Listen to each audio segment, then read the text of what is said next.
Quem caminha sozinho por uma estrada de terra nas madrugadas do interior pode, sem saber, estar sendo observado. O som dos grilos, o vento entre as folhas e o uivo ao longe nem sempre são apenas sons da natureza. Há algo que se arrasta entre as sombras, algo que, segundo muitos moradores de vilarejos isolados, ainda anda por lá: o lobisomem. Diferente do que muitos pensam, a lenda do lobisomem não é apenas um conto europeu adaptado. No Brasil, ela tomou forma própria, se entrelaçou com o medo popular e alimentou relatos que vão muito além da imaginação. Pessoas comuns, de cidades pacatas, juram ter visto algo que muda de forma nas noites de lua cheia. Por que tantas histórias são tão parecidas? Seria coincidência? Ou há uma verdade por trás desses encontros? Neste episódio da série Rota das Criaturas Ocultas, vamos seguir os rastros do lobisomem por estradas esquecidas, registros antigos e testemunhos perturbadores. Se você é corajoso o bastante, venha com a gente. Mas lembre-se, ele anda solto quando todos dormem. A lenda que ganhou vida. A lenda do lobisomem tem raízes muito mais profundas do que se imagina. Embora muitos associem a criatura ao folclore europeu, sua presença também se espalhou pelo Brasil com uma força assustadora, adaptando-se ao imaginário popular. Aqui, ele não é apenas um homem que se transforma em lobo. Às vezes é descrito como um ser deformado, com corpo humanoide coberto de pelos, garras afiadas e olhos que brilham no escuro. Na tradição brasileira, dizem que o lobisomem é o 7º filho homem de uma família que não foi batizado. Ele sofre uma maldição que o transforma nas madrugadas de sexta para sábado, especialmente nas noites de lua cheia. O som de seu uivo é descrito como algo agudo, sofrido, quase humano. Muitos relatam que os animais ficam inquietos momentos antes da criatura aparecer. Em pequenas cidades do interior de Minas, Goiás e Paraná, há registros que datam de décadas passadas sobre homens peludos correndo entre as plantações ou saltando muros com força descomunal. Famílias inteiras contam as mesmas histórias, passadas de geração para geração, sempre com um detalhe em comum: o medo não diminui com o tempo. Algumas descrições falam de criaturas que não se parecem com lobos comuns, mas sim com seres distorcidos, que andam sobre 2 pernas e possuem um odor forte, ácido, capaz de ser sentido a metros de distância. A transformação seria violenta, dolorosa e muitas vezes acompanhada por gritos lancinantes. Religiosos e curandeiros das zonas rurais afirmam que a maldição do lobisomem pode ser quebrada, mas às vezes o preço é alto demais. Há relatos de rituais e orçamentos feitos às pressas, tentativas de salvar pessoas que não aguentavam mais o sofrimento de suas transformações. Na fronteira entre mito e verdade, o lobisomem encontrou espaço para sobreviver. E quanto mais buscamos apagá-lo, mais ele parece surgir. Relatos reais e silêncios que gritam. Numa noite abafada de verão em 1997, no interior de Minas Gerais, um agricultor voltava para casa após um dia longo de trabalho.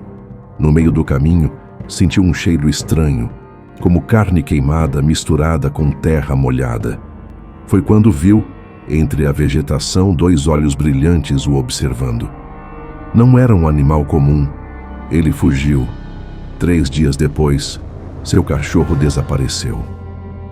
Casos como esse se repetem. Uma moradora da região de Cajuru, São Paulo, relatou em 2005 que todas as noites de lua cheia ouvia passos ao redor de sua casa.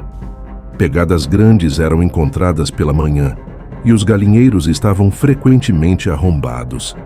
Nenhuma câmera conseguia registrar claramente o que acontecia, apenas vultos. Em 2011, um jovem caminhava por uma estrada de terra quando foi seguido por algo que ele descreveu como um homem grande demais.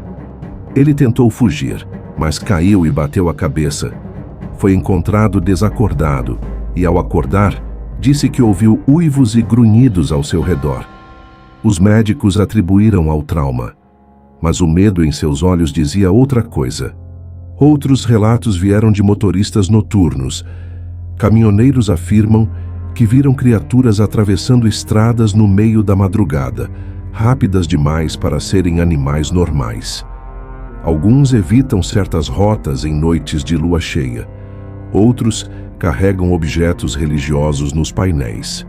Há também quem conte histórias antigas, como a de um padre que se recusava a batizar o 7º filho homem, com medo de estar selando a maldição. Famílias inteiras se mudaram para cidades maiores para escapar do estigma. Não é só o medo que se espalha, é o silêncio. Um silêncio denso, carregado, que muitos dizem sentir antes de algo acontecer, como se a própria natureza percebesse o que está vindo. O que a ciência não explica. Embora os céticos tentem explicar os relatos como confusão, histeria coletiva ou alucinações, alguns pesquisadores ousam olhar mais fundo. A criptozoologia, por exemplo, é uma área que estuda criaturas lendárias, como se fossem animais não catalogados. E entre essas criaturas, o lobisomem está sempre presente. Alguns cientistas alternativos sugerem que o mito pode ter surgido de casos raros de hipertricose, uma doença que causa crescimento anormal de pelos. Outros apontam para rituais antigos que envolviam transformações simbólicas, talvez interpretadas literalmente por quem as testemunhou. Mas e quando as pegadas estão lá? E quando o cheiro persiste? E os uivos gravados em áudio que ninguém consegue identificar com segurança? A ciência, por vezes, tropeça em suas próprias limitações. Também há quem acredite que o lobisomem não é um ser físico, mas uma manifestação espiritual de dor, raiva ou maldição ancestral. Uma forma viva de um sofrimento antigo que continua vagando pelas noites. Em certas comunidades, as crianças ainda são ensinadas a não sair à noite. E não porque temem ladrões, mas porque sabem que ele pode estar por perto. Ninguém tem certeza do que ele é.